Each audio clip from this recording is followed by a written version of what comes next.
Catherine's grandmother had passed very suddenly, her departure a brutal shock that left the family in disbelief. Although she had been elderly, she had always possessed a lively spirit, her laughter often ringing through the halls like music.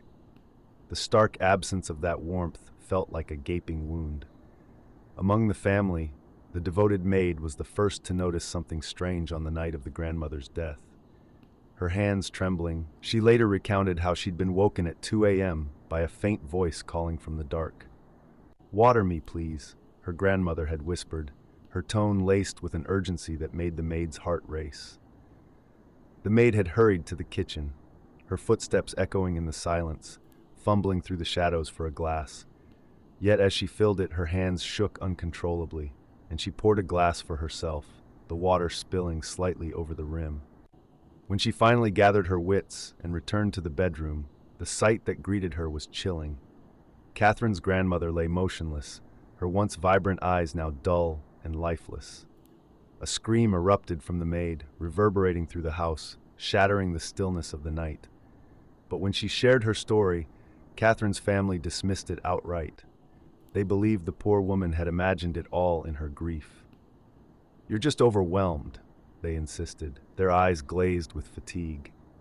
They buried the grandmother with traditional rituals, but lingering whispers and uneasy glances filled the air, hinting at unspoken fears. On the 7th day after her grandmother's passing, Catherine found herself alone in her bedroom. A quiet heaviness enveloped her as she prepared to attend church, determined to light a candle in her grandmother's memory. As she glanced at herself in the mirror, she decided to capture the moment with a quick selfie. Her grandmother's favorite sky blue scarf was draped over a chair nearby, a familiar reminder that brought both comfort and sorrow. Catherine wrapped it around her shoulders, feeling its soft fabric against her skin, as if it were a warm hug from the past. It wasn't until she examined the photo later, her heart pounding in her chest, that she noticed something unnerving. There, faint but unmistakable, was the figure of her grandmother standing just behind her, her spectral form wrapped in that same sky blue scarf, eyes locked onto Catherine's with an intensity that felt both protective and sorrowful. The following day, during the mourning period, the family gathered at her grandmother's house for breakfast. As Catherine walked into the kitchen to fetch a glass of water, a chill swept over her, causing her to shiver despite the warmth of the morning sun. She froze, heart racing, when she saw her aunt standing at the counter, a familiar blue scarf wrapped around her head. "Why are you wearing Grandma's scarf?" Catherine asked, her voice barely above a whisper, confusion mingling with dread. Her aunt turned slowly, her expression vacant, eyes distant as if she were peering into another realm. "I'm not," she replied, the words hanging in the air like a thick fog. Panic surged in Catherine as she met her aunt's gaze, a familiar glimmer of recognition lost. It felt as if her grandmother was lingering close by, her essence intertwined with the air. Catherine stepped back, unease pooling in her stomach. Maybe she's just grieving, just trying to remember her, she thought, desperately grasping for reason. But as she turned, a familiar shadow caught her eye in the mirror by the kitchen door. There it was again, the shadowy figure wrapped in the same blue scarf.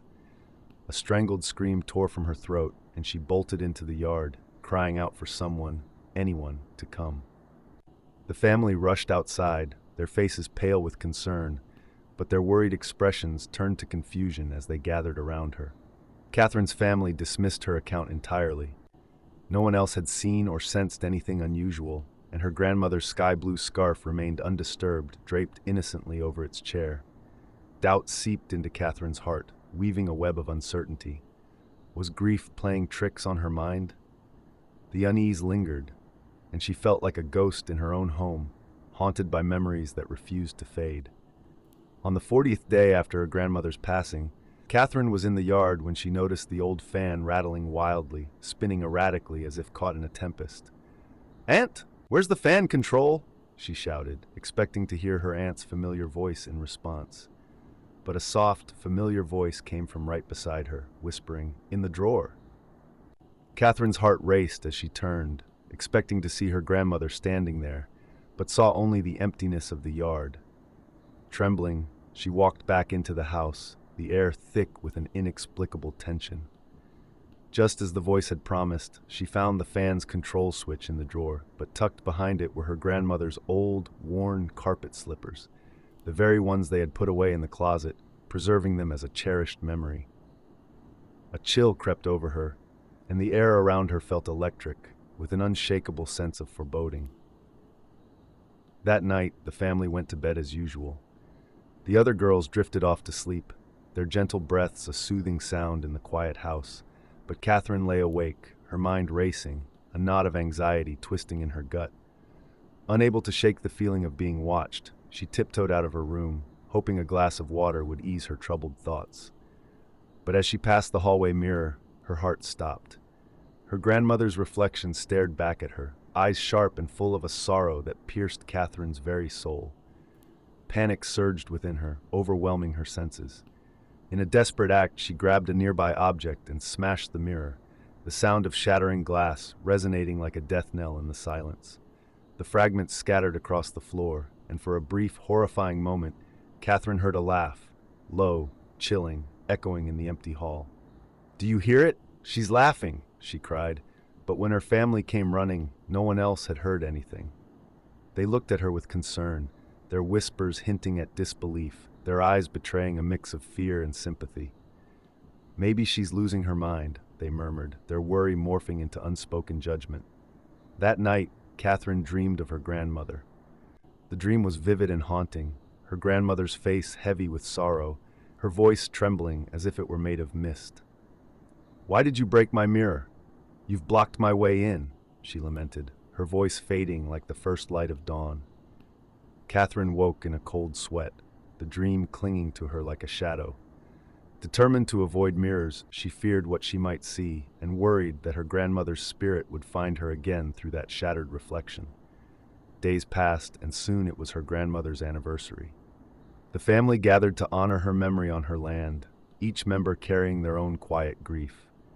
Catherine joined them, her heart heavy yet hopeful that the distance from her grandmother's house would bring her peace. As the evening sun dipped low over the fields, casting long shadows, Catherine felt the chill of familiar eyes upon her. She looked up, and there, just beyond the tree line, was her grandmother. Not in a mirror this time, but standing in the open, her silhouette framed by the fading light. Catherine's breath caught in her throat as she took in the sight, her heart pounding with a mix of fear and longing. Her grandmother gazed at her with a distant sadness, and for a moment Catherine felt a deep connection, an understanding that transcended the boundaries of life and death. The air around them seemed to crackle with energy, and as Catherine's gaze locked onto her grandmother's, she felt the weight of unspoken words hanging between them. The world around her faded, and all that remained was the deep longing in her heart and the aching desire to bridge the chasm that separated them.